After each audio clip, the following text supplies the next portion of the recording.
ang magdasal dyan, yung mga kawatan dyan sa gobyerno. Magdasal na wag Oh, damn! That is a clear message, man. It's like, I'm coming for you, you corrupt people.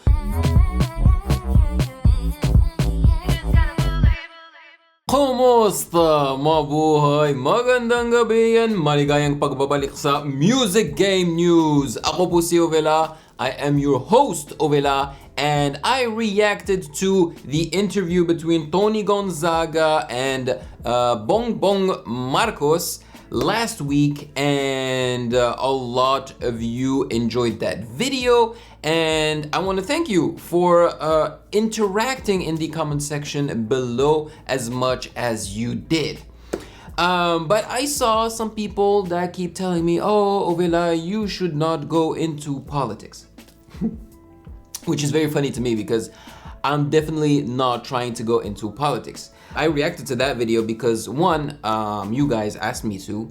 Two, because I am interested in diversifying the portfolio of my channel.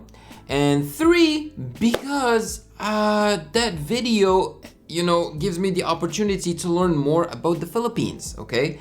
And me watching that video did not, I did not take any stance, you know? I'm not for the Marcoses or against the Marcoses, okay? Just like I said in my video, I need the perspective of both sides, you know, to be able to form a proper opinion on the matter, all right? So I did not take any stance. I am merely watching these videos to entertain you and to share my opinion, my thoughts, and to learn new things, okay? But I saw that Toni Gonzaga, by the way, this woman is on a roll, okay? She interviewed the legendary Manny Pacquiao, and I've been hearing rumors that the dude, the ambassador Manny Pacquiao, wants to become president.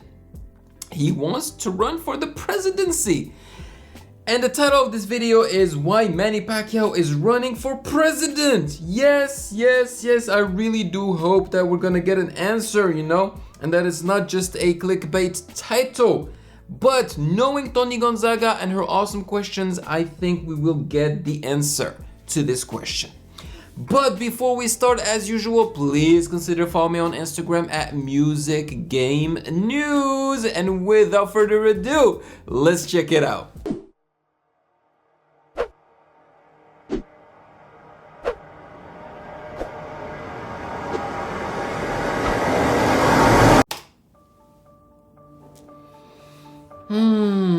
There he is. Whoo!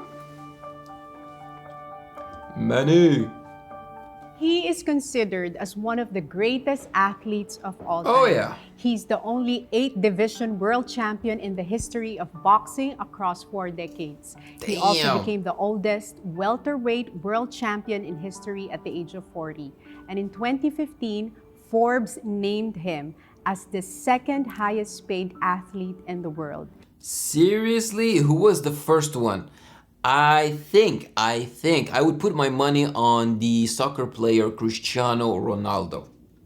There's never been a boxer like him, and there will never be another one like him. You cannot say that. You cannot say that. You don't know what the future holds. It's an honor to have with us the legend, the icon, and the Philippine senator, Manny Pacquiao. Senator. I said ambassador? Senator. Hi po, Hello. Senator.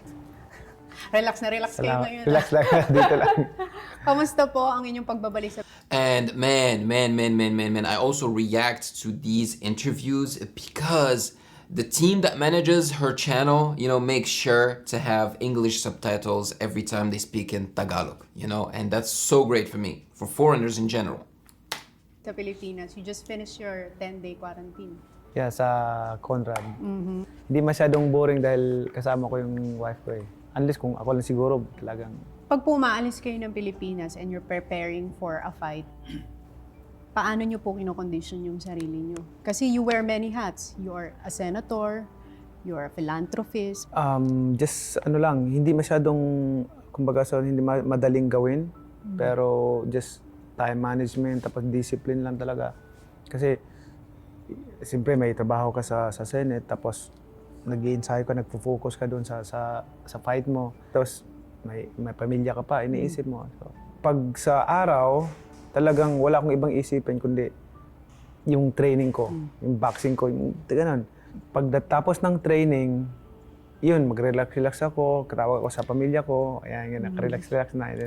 Okay, so this situation just reminds me a little bit of Arnold Schwarzenegger, you know, the very popular American actor who became the governor of California. You know, it's like this person who has basically nothing to do with politics that wants to be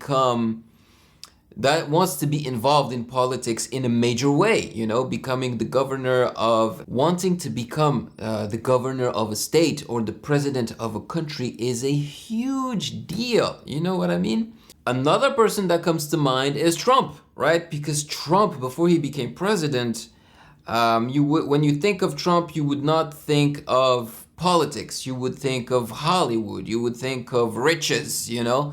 But all of a sudden, Trump was able and managed to become president in the United States, you know? So, you never know what can happen in politics.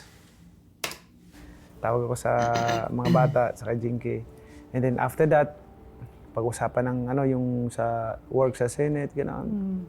So time management talaga. Time management. Alam niyo, sabi po nila, a true test of a man's character is seen not on how he handles his victories, but by how he handles his defeats. Siyempre, lahat po kami tinutukan namin yung latest fight ninyo.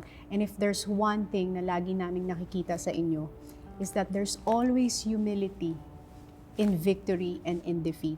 When you have Jesus in your life, I mean, in your heart, talagang kusa lang siyang lalabas. Yung parang God will always remind you na, you must be humble all the time, like that. Pag natatalo po kayo sa isang laban, naiiyak pa po kayo? Before siguro. Bago ako Ano po yung That's a good quality to have, to be humble all the time. yung fight na natalo kayo na iniyakan nyo?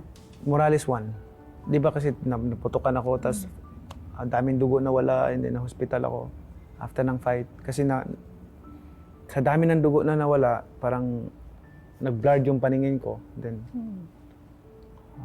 tapos natalo ako. Bago po kayo lumaban sa ring, nararamdaman niyo po ba kapag mananalo kayo or matatalo kayo? Sometimes may mga yung pakiramdam mo na iba yung pakiramdam ko ngayon, like that. Nanatalo ako kay Marquez. Sunday ng gabi, natulog ako, nanaginip ako. And then, yung panaginip ko talagang iba. Talagang, ikwento ko, okay lang? Sige po. Nanaginip ako, nasa taas daw ako ng building. Tapos tinitingnan ko yung parang, yung kalsada, lupa, parang alo ng yung dagat. Tapos nakita ko may tumatakbong kabayo na may sakay. Pulang kabayo. Kabayo? Tuling, ganun. Tapos Kabayo is horse, huh?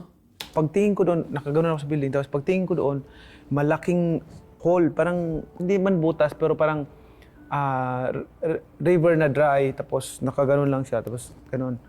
So sabi ko, ang tuloy ng takbo ng kabayo, sabi ko, halaka ba, hindi siya abot doon, hindi siya abot. Kapag kahit tumalon ang kabayo, hindi siya abot. Mahuhulog siya. Mahulog siya. So, nakita ko, tumalon yung kabayo, tapos pati yung may sakay, tapos talagang hindi umabot yung kabayo doon sa kabilang side. Bumagsak. Bumagsak sa gitna. Tapos talagang flat na flat, ganoon. Tapos pati yung kabayo, tapos yung sakay. Anong naramdaman nyo dun sa panaginip na yun? Sabi ko, ano kayang ibig sabihin ng panaginip ko? So, Monday afternoon, lagi ko pa yung iniisip yun. Tapos tumawag ko dito sa Pilipinas, Pastor. Sabi ko, Pastor, nanaginip ako. Ito yung panaginip ko, ganyan. Tapos sabi niya, sige, pag-pray natin yan. And then, pagdating sa Vegas, kinwinto ko rin. Nagkukwinto kami, sabi ko, ano kayang ibig sabihin ng panaginip ko na yun? Hindi ko maintindihan. Ito na. Pagdating ng fight, ganda ng fight, ganyan, di ba? Ganda ng fight, di ba? Kung ano yung nangyari sa akin, naalala ko yung Panaginip mo. naalala ko yung panaginip ko. 'Di ba nung pag nakahiga ako gandas flat ako ng, tapos, nung nagising ako, di ba, tumayo ako, ganyan. Tapos, kung titingnan mo, reviewin mo yung fight, di ba, nag-smile ako, gano'n ako. Nag-smile ako doon sa TV. Sabi ko, Because he noticed, kaya he nung realized. tayo ko, nag-smile ako kasi naalala ko yung panaginip ko. Oh my God. Ako pala yung nakasakay doon sa kabayo na pula. Oh, And then, babagsak ng ganun. babagsak. Yeah, Hindi no ako matter nagalit, what. hindi ako nagtampo. Walang, parang ano ba na, thankful ako na pinaalam sa akin ng Panginoon before, Bago mangyari bago yun. May mangyari. premonition na. Yes. So pag bago natatalo Yeah, but I mean, he says God, right? So if God made you dream that, maybe it was to tell you not to fight, you know? If he told you like you were gonna lose anyway, so just don't fight? I don't know. po kayo sa laban, hindi kayo nagagalit sa Diyos. Ay, hindi. Nagpapasalamat ako palagi sa Panginoon. Sometimes, nangyayari ito, you're a Christian na when times is go right, di ba? Yung maganda yung takbo ng buhay mo, ganyan.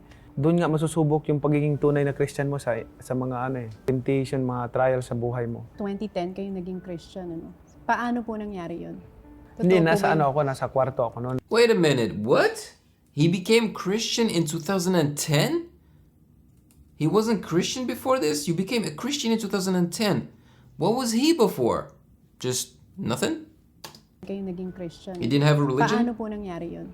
Totoo Hindi, po ba yun? nasa kwarto ako noon. May fight ako sa Amerika. Opo. Tapos sabi ko, hindi ko malaman. Tapos binabasa ko yung purpose-driven life. Tapos binabasa ko, tapos basa ako ng Bible. Umiiyak ako talagang doon sa kwarto. Tapos sabi ko, parang gusto kong i-end na yung buhay ko. Kasi parang nagsisi ako sa mga kasalanan ko, sabi ko. Gusto nyo nang i-end ang buhay nyo? Nasa kwarto lang ako, tapos sabi ko, ako naman isa, grabing nagulo ko talaga. Yung talagang iyak talaga na sabi ko, ano kayang gagawin ko? Lord, Wow. Wow. He thought about suicide. hindi ako karapat-dapat. Sabi ko ganyan, kung ibalik ko lang lahat ng panahon, hindi ko, yung panahon, hindi ko gagawin lahat ng nagawa ko against you. Sabi ko gano'n. Iyak ko nang iyak. Ano ho ba yung mga nagawa nyo against him na nalaman? Di ba, womanizing, drunkenness, gambling, lahat. Tapos languages na lumalabas, Lumalabas sa bibig. bunganga ko. Really? Sabi ko, Nagsisi kayo? talagang pinagsisihan ko, sabi ko, Lord, hindi ako, parang hindi ako, Nanliit kayo? o nagliit ako na Lord, hindi ako, talaga nakaluhod ako, tapos face on the ground, ako lang mag-isa. Sabi ko, Lord, hindi ako karapat-dapat na, yun yung feel, alam mo yung mabot na ganun, yung feeling ko noon. After that, sabi ko ganun, sabi ko, pagtawag tayo ng Bible study. Biro mo, nagtaka sila, bakit Bible study araw-araw? Pag nakakarinig ko ng Word of God, talagang masaya ako. Yun yung feeling ko. Hindi ko makakalimutan yun. Kasi, nung naging Christian kayo, and of course, everyone was celebrating na, And why did he choose Christianity over the other religions, you know? oh, Manny is now a changed person. And then, nagkaroon kayo ng fight noon, hindi ho ba? Natalo ako. Yes. Kung kailan siya naging Kristiyano, paglaban niya, bigla siyang natalo. Natalo ako noon, sabihin ganun. Ito po ba yung Bradley? Bradley, oh. Ano Alam mo na? nung time na yun, iba yung pakiramdam ko. Wala talagang kahit percentage ng ma-discourage ako. Wala. Nung natalo kayo? Natalo ako. Parang sa akin ba, hindi mahalaga yung mga worldly things na yan, lahat. Importante, close ako sa iyo, Lord. Parang gano'n ba, gano'n. Lord, importante, nakilala kita, close ako sa iyo, no problem. So, but to become Christian, you have to be baptized, right? So he probably got baptized. Alam mo, mula noon hanggang ngayon, yung journey ng buhay ko, talagang, of course, habang nabubuhay tayo, there are so many temptation, distraction, trials, like mga gano'n. Minsan nagkaka-mistake. Hindi naman tayo perfect. Tama. Pero, yung pagsisisi mo, lahat, isisi ka sa Panginoon. Nagkakamali tayo, nakapagsalita tayo ng masama, parang nakapag-isip tayo ng masama. Confess ka lang. There was a comment that you made about the LGBTQ. Hindi ba? That really offended. Manny Pacquiao provokes storm by calling gay people worse than animals. Oh my God. Dude, you're Filipino. Don't you realize that a lot of Filipinos are part of the LGBTQ? Oh my god. Pacquiao running for Senate in the Philippines causes outrage. Boxer made comments in video posted on local TV5's election site. Manny Pacquiao has provoked a storm of controversy in his home country after saying people in same-sex relationships are worse than animals. The 37-year-old who is running for a seat in the Philippine Senate in May's election Offended them. as I can't read the rest because of the subtitles. But yeah, that is terrible. That is terrible. Kasi masyado yung statement ko na yun. Ang sinasabi ko palagi na hindi ko kinukondem yung mga gay, mga LGBT. May mga pamangkin ako LGBT, ang dami kong mga LGBT na work.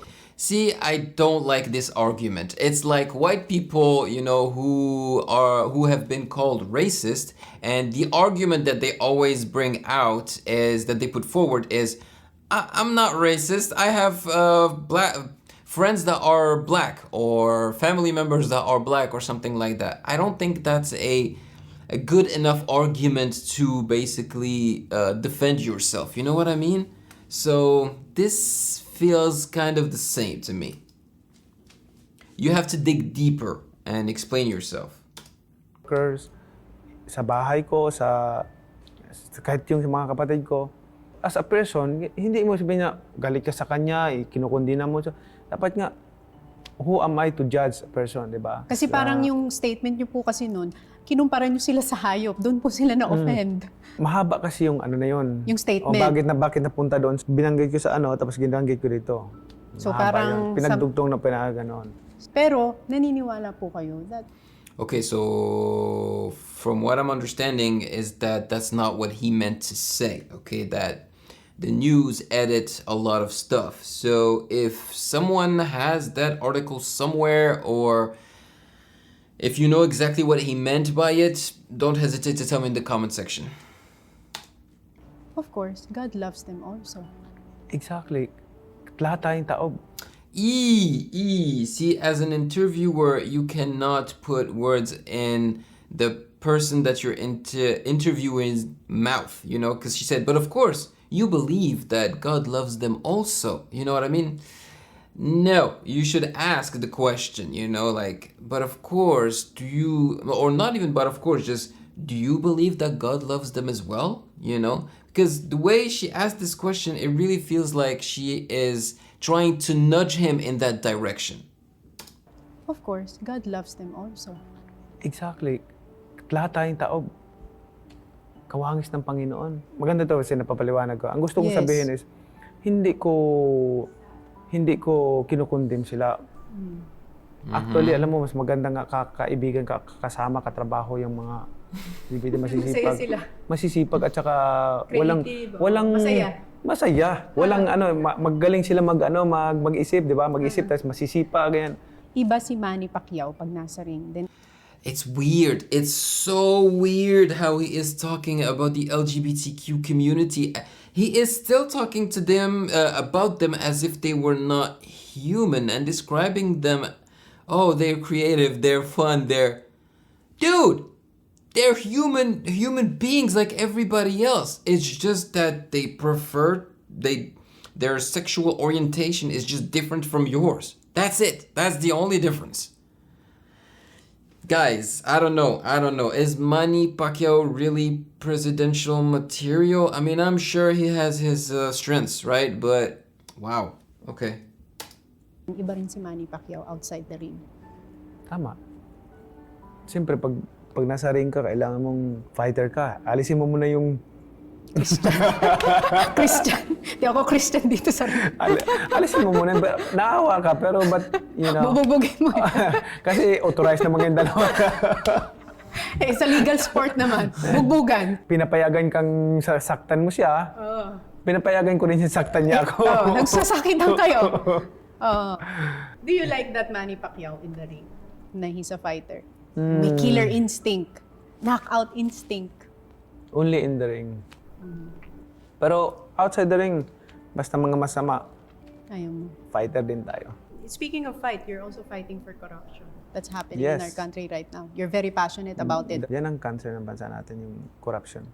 Sa nakikita ko Yeah, unfortunately, corruption is rampant in third world countries. You know, even in my home country, Algeria, corruption just destroys everything. I mean, most African countries are destroyed by corruption. sa mahigit sa dekada kong pagserbisyo sa gobyerno.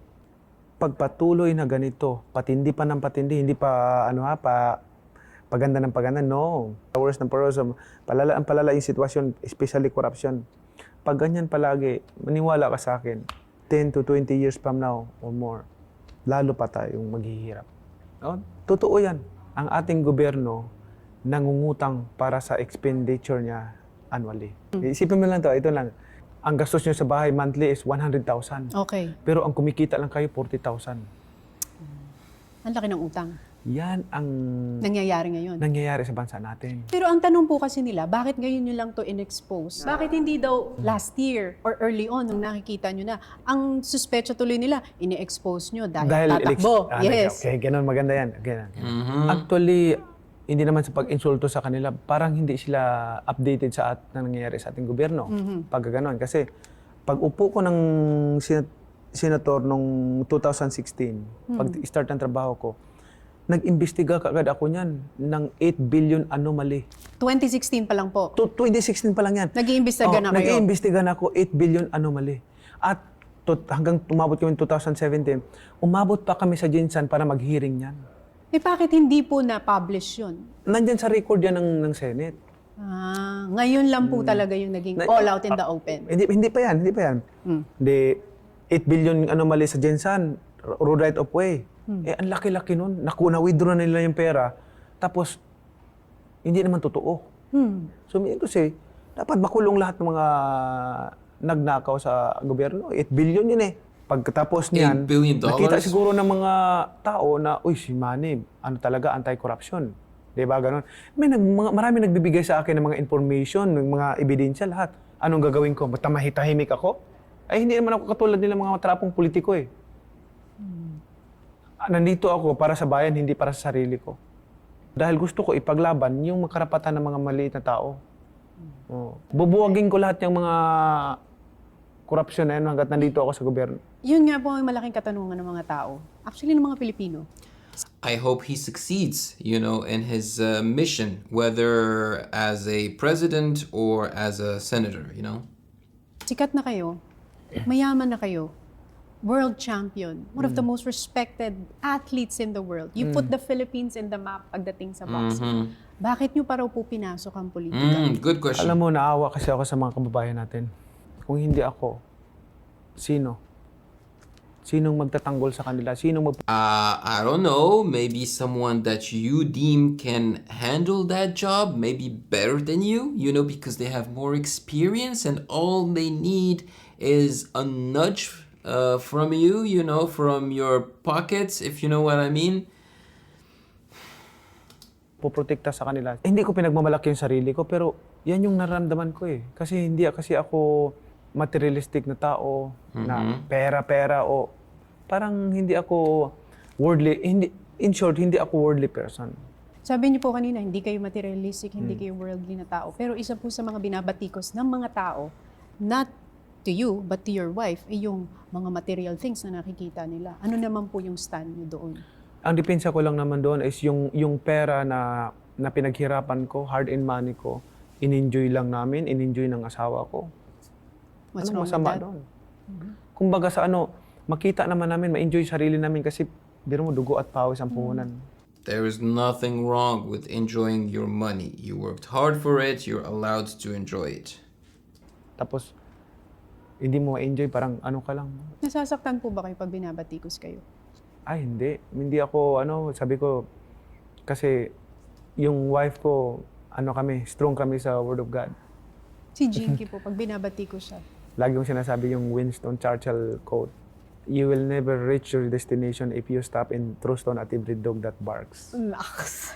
Yes! Diba? Narinig ko na po yan. Sabi niyo Absolutely. kanina, ang passion niya talaga. Absolutely. And that's why I don't answer most of the hateful comments, you know, in my videos. I mean, you don't have the time. Plus, it just drains your energy. They suck your energy, you know? Is boxing. Dahil doon nyo talaga nakukuha yung parang drive nyo in life. Ito talaga yung gusto kong gawin. This is what I love to do. I'm a boxer. In politics, ano naman po ang nakukuha nyo? Kasi yung boxing is passion. What is politics for you? Politics is Is it duty? my commitment, lifelong commitment Two. to serve the people. Yan yung commitment ko sa kanila. So now that you have declared running for presidency, what is the mission of Manny The Pacquiao? mission. Ito lang nga, kasi marami nang narinig sila sa akin about sa plano ko sa bansa natin. Yung pakulong yung mga kawatan sa gobyerno. Palakasin ang ekonomiya natin, mabigyan ng trabaho, at mabigyan ng sustainable livelihood ang ating mga kababayan. Kababayan. And then, ang bawat pamilya at saka yung housing natin. Yun talaga ang ano ko. And then kaya nga, nasa Amerika ako, nakagawa ako ng 22 rounds priority agenda for the country. Yan. First round, 22 rounds. I wonder how fluent he is in English, you know, because let's face it, the language of the world, okay, is English, okay? So most countries have their own language and then their second language is English. So it is, in my opinion, it is important for a president to be able to, you know, speak eloquently in English as well. So I'm wondering if Manny Pacquiao is capable of that. From what I'm seeing here, maybe not, because he is speaking in Tagalog mostly, you know, so this tells me that he is more comfortable with Tagalog than English. And that's why Trump, also one of the reasons I think he was not a very good president, is because he did not know how to be diplomatic, you know, he did not know how to be eloquent, how to speak to people, how to relate to people, how to convey his message in a way that wasn't too, you know, offensive and stuff like that. You know, you have to know how to speak. Like if you compare the way Barack Obama spoke and Trump, it's like there is a huge difference. So, yeah. pero hindi ko i-discuss lahat, mahaba yan eh. First round yan, fight against corruption. Ipapakulong natin lahat ng mga kawatan sa gobyerno. Yung 22, kayo po nagsulat nun? Ako naggawa nun. Of your agenda? Of my agenda. Second round, yung economic growth and development. Tapos, round per round, may explanation pa yan. Tapos, third round, employment. Daming walang employment yan dito. Alam mo, fourth round, free housing. Ginagawa nyo na yun sa Jensen. Matagal na. Marami na kayo napabahay sa Jensen. Free housing, yan fourth round. Tapos, ini-explain ko mabuti yan. Fifth round, yung improve healthcare services. Yes, for the healthcare workers. Healthcare workers. Our frontliners. Lahat, hindi lang yan. Lahat. PhilHealth, lahat yan. PhilHealth, ang dami rin issue doon. Okay, so, ang 6th round po natin, Sustainable livelihood. memorize ni Max, Senator. Bibigyan natin ng sustainable livelihood, pangkabuhayan ang bawat What does that mean exactly, sustainable livelihood? I don't know exactly what that means. pamilya kung anong gusto nila. Negosyo. Negosyo. Magagawa natin yan basta bigyan natin ng importansya yung round number 1. Yung Which pagsugpo is? ng corruption. I like the fact that he's calling them rounds, you know, because of boxing, you know. There are rounds in boxing, if I'm not mistaken. That's your number 1 agenda. Ang corruption kailag hindi lang matanggal sa posisyon kundi makita natin na makulong, nasa kulungan lahat. Gusto niyo ipakulong lahat? Gusto kong ipakulong lahat. Yan ang Ang dami po nun. Pag napakulong ko silang lahat, Ano po? pwede na ako pwede na ako ayaw na sa politics. Talaga po? Pwede Mapakulong na ako. niyo lang? Mapakulong ko lang yung sa lahat kasi masama kasi yung loob ko kasi nakikita ko yung mga tao na naghihirap, di ba, nagugutom. Yung commitment ko na yan, hindi lang commitment ko yan sa tao, kundi commitment ko sa Panginoon. Doon ako nag-aano sa Panginoon, hindi sa tao. Kasi pag sa tao, parang niluloko mo lang, pwede mong bawiin pwede mong hindi tuparin. Pwede mong hindi tuparin, pwede mong tuparin. Ganun yung pag sa tao, pero pag sa Panginoon ka, obligado mong tuparin yan. Pwede nyo naman daw pong gawin ang lahat ng yan. Tumulong kayo, bigyan nyo ng livelihood yung ating mga kababayan nang wala kayong position sa government.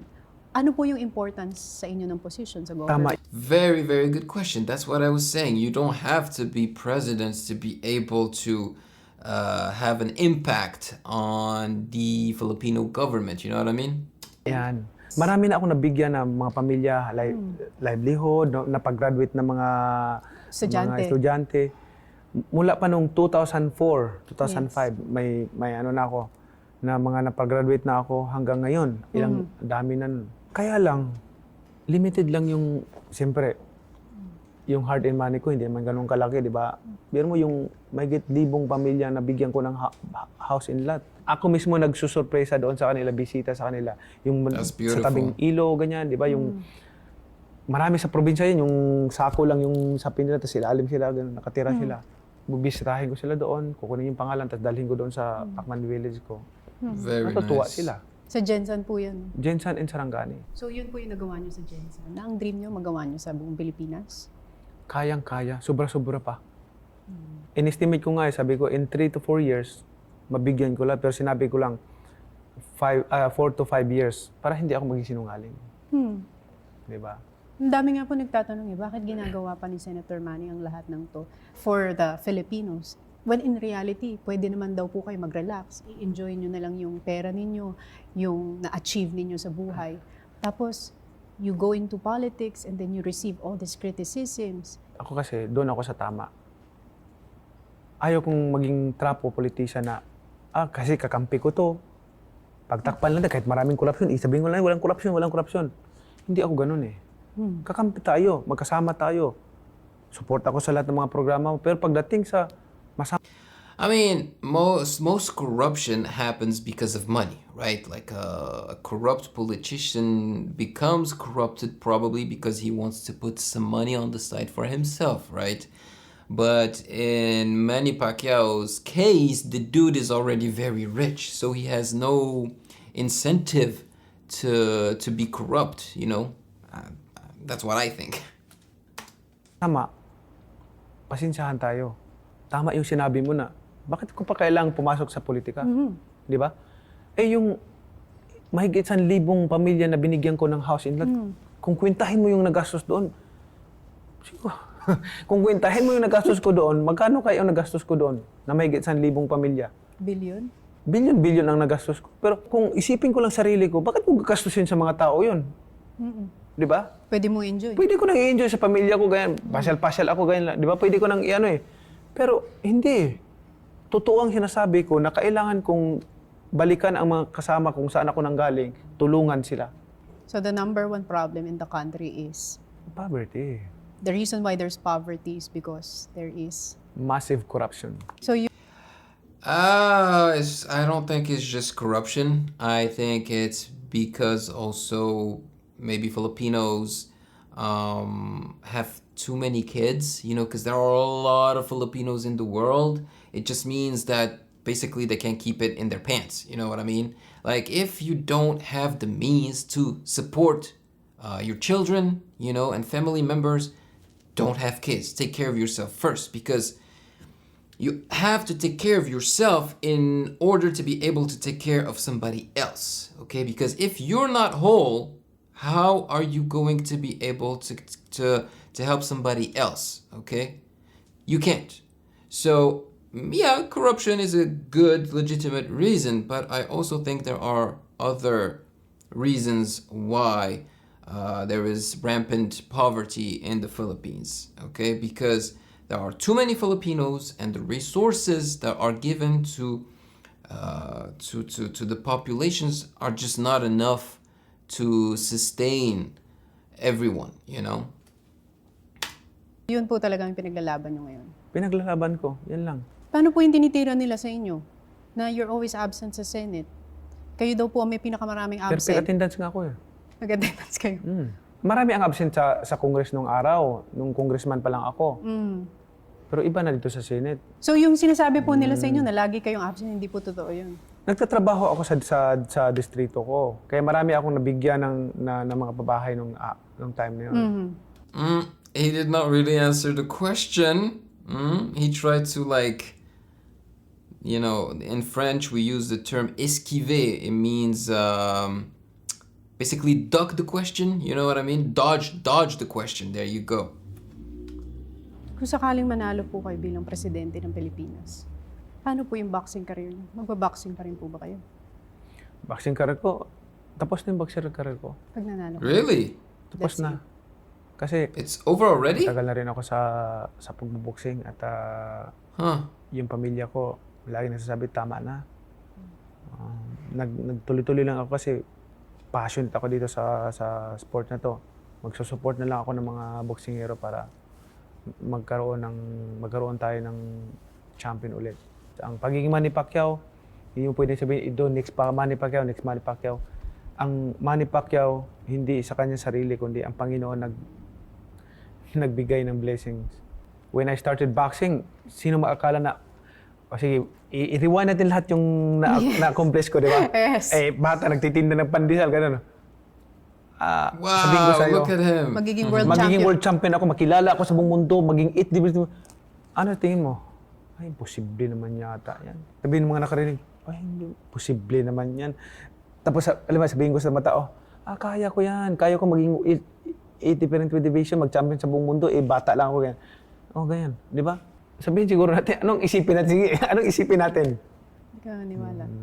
Di ka maniwala. But in God, all things are possible. ano pong favorite verse niyo ngayon? Ang favorite verse ko sa buhay ko talaga yung Psalm 119 verse 11. I have hidden your word in my heart that I might not sin against you. Tapos yung Isaiah 41 verse 10. So do not fear, for I am with you. Do not be dismayed, for I am your God. I will strengthen you and help you. I will uphold you with my righteous right hand. I will uphold you with With my my righteous righteous right right hand. hand. Ang ganda naman. No? Sarap, no? Di ba? Yes. Kadami kong mabangga. Kadami kong masagasaan. Takot ba ako sa kanila? Manny Pacquiao. Kanino lang kayo takot? Sa Panginoon lang ako takot. Of course. Bata pa ako, 12 years old pa lang ako, fighter na ako eh. Ang magdasal dyan, yung mga kawatan dyan sa gobyerno. Magdasal na wag Oh, damn! That is a clear message, man. It's like, I'm coming for you, you corrupt people. You better say a prayer now because, man, I'm coming for you. Oh my God. They should pray that I don't win. Oh my God. Because if he wins, they're done. They're done for. Lalo ako kasi hindi ako nagbibiro, totohanin ko talaga yan. Pakukulong niyo sila. Do you think you can change the system in the country if you're We given the can. chance? We can change the system. Unang-una, tupuin ang corruption. And then, automation in all agencies in the government. Any transaction, maliit o malaki, automation lahat. Dito sa ating ngayon, gusto nila manual eh. Gusto nila manual para may Sa doktor. madali sila Lusot. lusot sila. Gusto nilang magawa ng paraan. At ito pa ang masakit. Ano po yun? Nagnanakaw sila ng pera. Buti kung dito sa Pilipinas, dinideposito nila. Sa Amerika. Makikinabang, makakatulong sa ekonomiya din ng bansa natin. Saan po dinideposit? Inilalabas nila ng bansa, dinideposit na sila bansa. So, lalong pahirap talaga sa ekonomiya natin. Lalo, Nakakatulong. ninanakawan na. Pinapayaman pa yung ibang bansa. Pinapalaban pa yun sa ibang bansa. Pero kilala niyo po yung mga sinasabi niyo, politiko. Pero kilala niyo, no? Hindi lang politiko eh. Sino pa po? Pati yung mga... Halos nandoon na sa baba eh. Systemic na yung corruption sa bansa. So from politiko hanggang pababa, staff, hanggang sa ganun. lahat. Nandoon na eh. Nakababa na sa ano eh. Sanga-sanga na. Ako gagawa-gawa ng kwento, kalabanin ang Pangulo, kalabanin ang administrasyon. Hindi ako gagawa ng kwento. Tinutulungan ko pa nga eh ang administrasyon para ma-expose lahat ng korupsyon. Dahil ayaw natin ng korupsyon. Hindi ko alam kung bakit nagagalit ang Pangulo sa akin na ini-expose ko yung korupsyon. Mali ba ako na sinabi ko 3 times at talagang talamag ang korupsyon sa bansa natin? Mali ba ako? Dapat ang sabihin niya nga sa akin, o sige Manny, magdulungan tayo, ganyan, i-expose mo lahat yan, pakulong natin lahat yan, ayaw natin ng korupsyon. No? Dapat ganun. Hindi yung sabihin, patunayan mo, ako magkakampanya sa'yo na, ngayon. Kumbaga sa ngayon, tinan mo, Lumabas. ang daming korupsyon, hindi pa yan eh. Ano na po ang pangarap ngayon ni Manny Pacquiao? Pangarap ko, makulong lahat ng kawatan at pangarap ko, tumaas ang ekonomiya natin, Oh my gumanda ang God. ekonomiya It's natin. all about corruption with him. Para nang sa gayon, pag malakas ang ekonomiya natin, maraming mabigyan ng trabaho. Ang target ko, gusto ko ang trabaho, maghanap ng trabaho ng tao, hindi ang tao maghanap ng trabaho. Sa tingin niyo po ba magagawa niyo yun kung maging presidente kayo ng Pilipinas? Ang lahat yan, magagawa natin. Basta nasa puso mo, may guidance ka sa Panginoon, at dedicated ka. Mahal mo. Gusto mo. Wala kang vested interest. Magagawa mo. I don't know, man.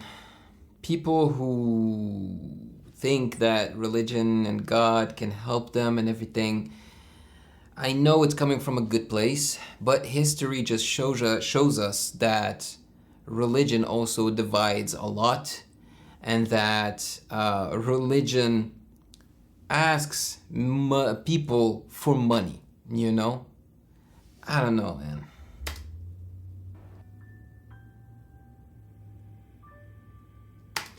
Well. It was interesting. It was an interesting video. I prefer the Bongbong Marcos video because I felt like this interview, they just spoke about maybe 2-3 topics max. It was a lot about corruption, you know. I wish Manny Pacquiao all the best, you know, in his future endeavor, you know, his trajectory to becoming a president. If he does become a president, I hope he will be the best president that the Philippines has ever known. And yeah, I mean, I'm not very familiar with the politics in the Philippines or Manny Pacquiao for that matter. I can only base my judgment on this video, you know, and it feels like his main goal is to abolish corruption, which is fantastic, you know, but that's no easy thing to do. And you guys are probably better suited to know if Manny Pacquiao has a chance, you know, to become president. So don't hesitate to tell me in the comment section below. And if he does become president, do you think it'll be because the people actually believe in him, or is it because he is a popular figure? You know what I mean? And it's also great that he's helped thousands and thousands of Filipinos already. I also had no idea that he was not Christian before 2010, and that he was a womanizer and all those things. At least he's being, I hope he is being honest. You know what I mean? The dude seems very sweet and nice from the image that I see on social media and videos and stuff like that. That's all I can say. You know? Toni Gonzaga did a great job as usual, except for that one question where she basically put words into his mouth, you know, but she should have asked the question and not stated that way, you know. But yeah, this was fun as usual, and if there are other Toni Talks interviews that are interesting to me, I will react to them in the future. Maraming salamat po. Thank you so much for joining me. You guys are the best. Take care of yourselves. Have a great day. Stay safe. And I will see you in the next one. Peace. Thank you for watching. Subscribe here and please like the video to show your support and appreciation for my work, and turn on the notification bell to be poked for future content. Yayayum!